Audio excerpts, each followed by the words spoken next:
حضور یہ سوال ایک احمدی نے بھجوایا ہے، ان سے ایک غیر احمدی دوست نے یہ پوچھا ہے کہ جماعت احمدیہ میں داخلے کے لیے جو بیعت کی صورت رکھی گئی ہے اس کی شرعی حیثیت کیا ہے اور کیا یہ ضروری ہے اور کیا ہے؟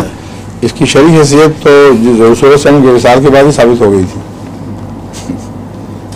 جب تمام صحابہ نے بلا استثناء بیعت کی ہے اور جو چند رہ گئے تھے باہر وہ بھی بالآخر بیعت کر کے شامل ہو گئے، پھر دوسرے خلیفہ پھر تیسرے خلیفہ، پھر شرعی حیثیت کی بحث باقی کیا رہ جاتی ہے۔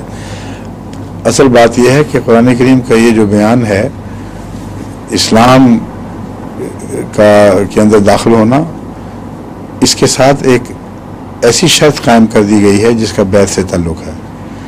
ان اللہ اشتری من المؤمنین انفسهم واموالهم بان لهم الجنہ۔ جس کو خدا مشتری ہو تو دوسرا بائع ہوتا ہے، وہ بیچیں گے تو سودا کرے گا اللہ، تو یہ بیعت عہد وہ ہے، بیچنے کا عہد اور سے اشتراک کا عہد ہے، جان مال ہر چیز قربان کرنے کے تیار رہیں گے، دین کو دنیا پر مقدم رکھیں گے، بہت بڑا عہد ہے اور قرآن کریم میں عہد موجود ہے۔ اگر یہ نہیں کرو گے تو پھر وہ کیسے پورا ہوگا؟ پھر ہر ایک کے فرض خیال میں رہے گا لیکن اس کو فارمیلٹی عطا نہیں ہو سکتی۔ عہد بیعت لازم ہے اس کو، اس عہد کو ایک فارمل شکل میں پابند کرنے کی خاطر۔ اچھا، اور وقت ہے نا ابھی ہمارے پاس؟